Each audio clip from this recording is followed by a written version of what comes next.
Hello and welcome to Musée Dual YouTube channel. You see we're sitting in the Musée here with empty walls behind us because instead of talking about a show that's already up, in this case we're going to tell you about a show that's upcoming. And that's our Fantastical Animals show that's opening on January 3rd. For an invitation, please go to our website, museedual.com/contact, sign the form there and you'll get an invitation sometime over the holidays. I'm sitting here today with, and I can't believe I'm going to use this expression, I'm sitting here, I'm tickled pink to be sitting here with Marnie Weber. Marnie's a dear friend that I know from the very early days, even before Al's Bar, right? Yes. I mean, back then, Marnie was in another cultural institution called the Party Boys. You played bass. I played bass. That's right. I always thought of you as a bass player. Yeah. The Party Boys built the stage in Al's Bar, and actually you were the first headlining band ever to play at Al's Bar. So that's how I know you. Yeah. And then I went away for a long time, and I came back and find that you are not just an artist, but you have this stellar career and are the darling of collectors and museums all over the world. So I'm glad you found a way to put us into your schedule and to work with us on this. I think is going to be a really great show. Thank you, Kevin. I must say, I also had my first art show at the American Hotel. Oh, really? Mark gave me the opportunity to do a room upstairs, an installation. So I created a character from the hotel and put up collages and the character's bed, and so that was my first actual art show installation, was at American Hotel. And had you been doing that kind of work prior to when we met? I was still in art school at the time. Where were you going? Yeah, at UCLA. Okay. So I did the band and UCLA for a couple of years, and then once I graduated, I did the band more full time and worked. All right. I have no clue. But anyway, you're so kind to come here and be part of the show, and you have two pieces in the show. One is a photo montage, Spring Day with Goat Friend, and this is Goat Girl, which is the companion piece to that. Yeah. I wonder if you could tell us, I don't want you to talk about process too much, more about inspiration and how you come to have this like very unique presence and a unique aesthetic that comes through in all your work, even the two-dimensional versus the three-dimensional. Yeah, well, in the actual collage, you're seeing a character that's in the spirit realm. You can see her face looks like a mask. So that's how I depict spirits in my work and also in my films. And it's interesting because in the collage, the girl has her own face and the goat has its own face, but then in the actual sculpture, they merge and they became one, as if their love for each other made them one being. And so that's why I added the face to the goat.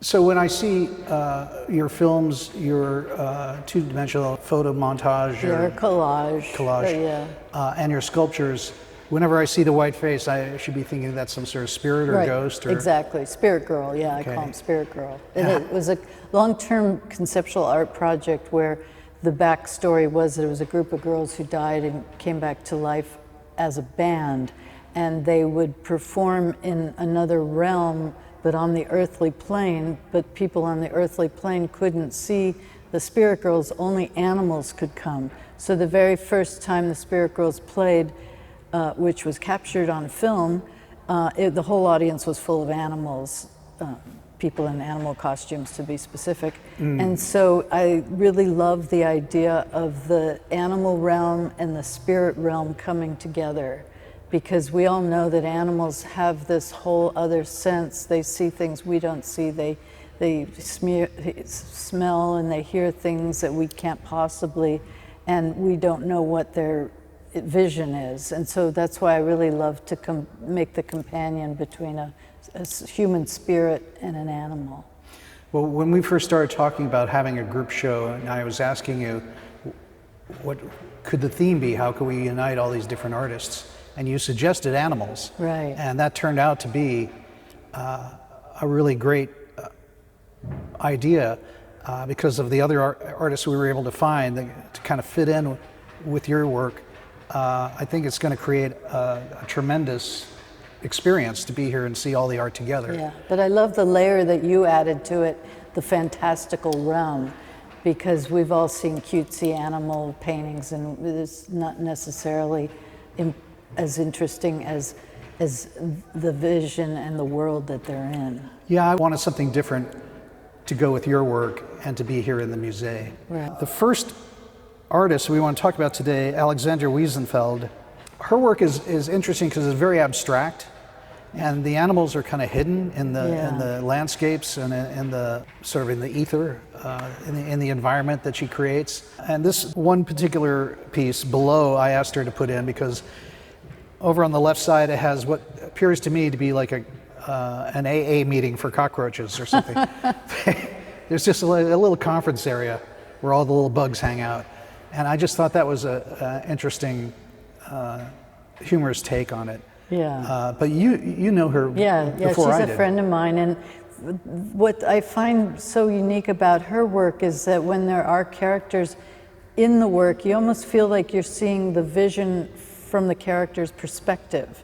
You're not seeing the human perspective. You're seeing, oh, this is the world they live in, and these are what they're seeing out of their eyes. Mm-hmm. So that's part of it. And then I love how surreal all of her landscapes are, and simply beautiful in the execution as well. Yeah, that's true. Dreamy, very dreamy and surreal.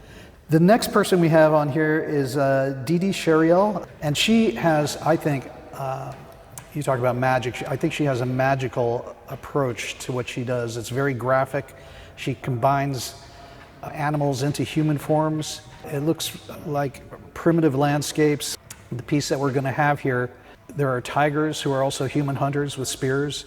And she also uses a lot of the figures that she puts in there have bubble captions, but the bubble captions are very brightly colored graphic patterns. So you don't really have any literal thing that you can figure out what they're saying, but we know that they're communicating with each other, somebody else, no way of telling. But it all comes across just a very glorious and beautiful, elegant world that she creates. Yeah. Next on my list is Satoko Okuno, Japanese artist who's working here in Los Angeles. And her work is brightly colored, splashes of almost tribal treatments of animals. They could come right off a totem pole or something. And she works in 2 dimensions and in ceramics. Her ceramics and her paintings seem to come out of one aesthetic, one mind. And they are very relatable to each other, similar to your Goat Girl and your Spring Day with Goat friend. Her work, I think, is dynamic and a singular kind of point of view.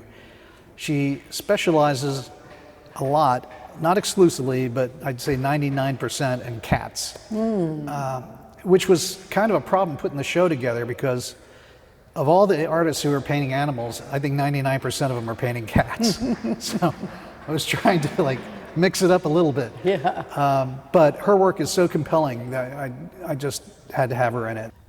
Yeah. Speaking of cats, next on the list is Anthony Ausman. Anthony's an old dear friend of mine, and his work springs from cartoons. Watching a lot of cartoons as a child, and so his animals I find to live in this very mischievous realm, like they're getting in trouble or they're run rampant or there's no humans really in this world at all. And I think that's part of why I like Anthony's work so much. It's sort of human free. There is a lot of Tom and Jerry in this. Yeah.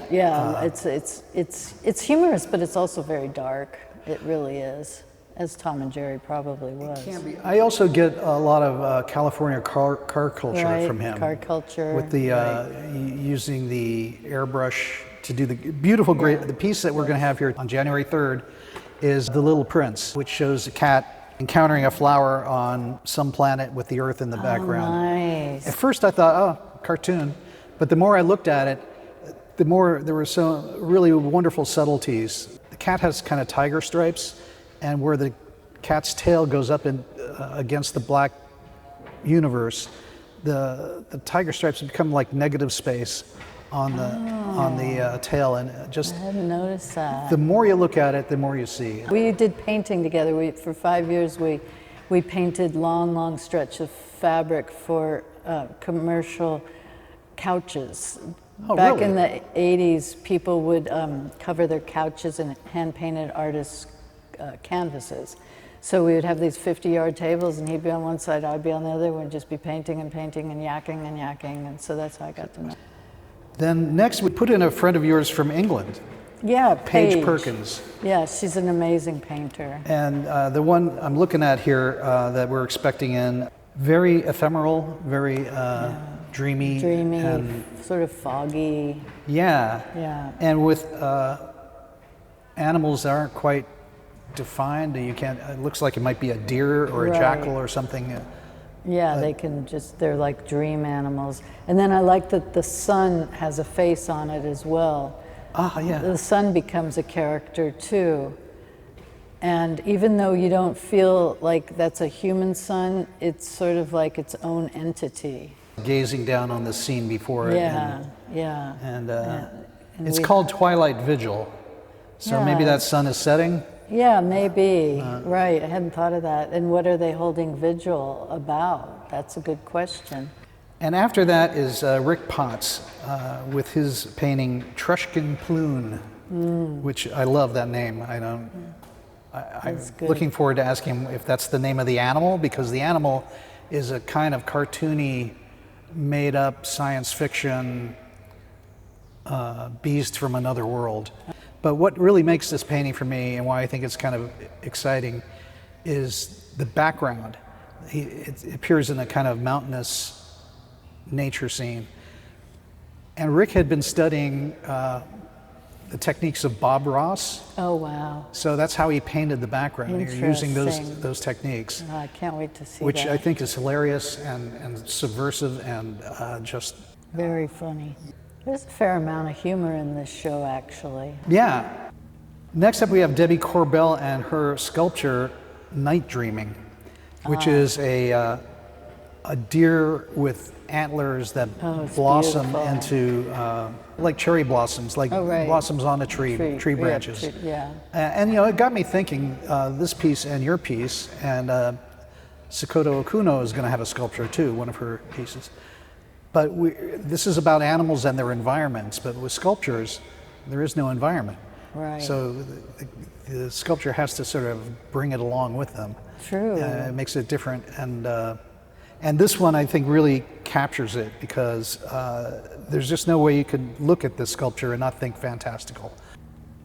Next we have a photo called Femme Bandit from Elena Rendina, who you know from... Yeah, I think we first met on Instagram just talking about each other's work because it was so intriguing to me. I love her costuming and her sort of conscious, naive approach to the girls that are pictured. She makes everything. She makes the backdrops herself. She makes the costuming. She takes the photograph. She's a photographer, and puts it all together into this very dreamy world. So it's a very intriguing approach to the fantastical. And she does a lot of fashion work. And fashion, yeah. She's a famous fashion photographer as well.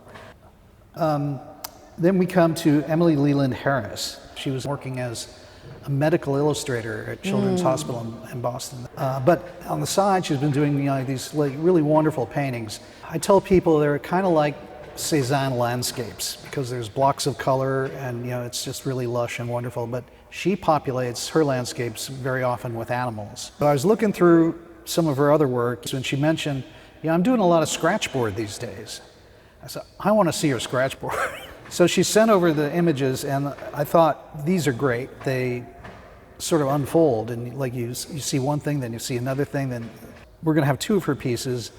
And one's got an interesting story. She had a dream where this fuzzy little animal shows up and starts running around. She can't identify what the animal is.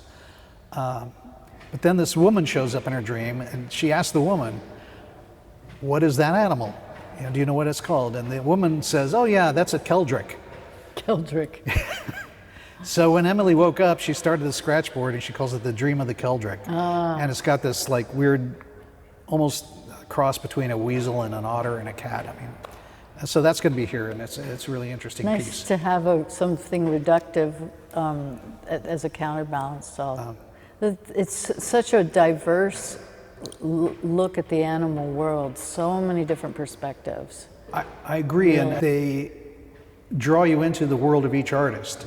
What is this person about? What's important to them? And like something as varied as say Paige Perkins and Anthony Osgang. Like they just have different worlds that they live in, and we get to visit both of them through the animals that they're going to be showing. That's a good way of putting it. Is that how you came up with your tagline for the show? Oh, yeah. The full name of the show is Fantastical Animals Drawn into Creaturism. Creaturism is a school of art that I just invented. And so I hope it takes off. I like it. It's a good term. Well, these are all going to be creaturists in the show. Yeah. So anyway, I want to thank you again, Marnie, for agreeing to be in the show and agreeing so thrilled to be sort of an anchor that attracts other artists. Yeah, I wanted to do an animal show for years and years, or be invited to be in an animal show, but surprisingly, people don't really want to center a whole show around animals, but now they get their chance. Well, thank you so much for being here. It's well, so great to see you again. It's good to see you too, Kevin. So please do come out. Yes, it'll be super fun. Come out to the show on January 3rd. We want to see you. Get your free invitation. Please go to our website, museedual.com/contact. Sign the form there, and you'll get an invitation.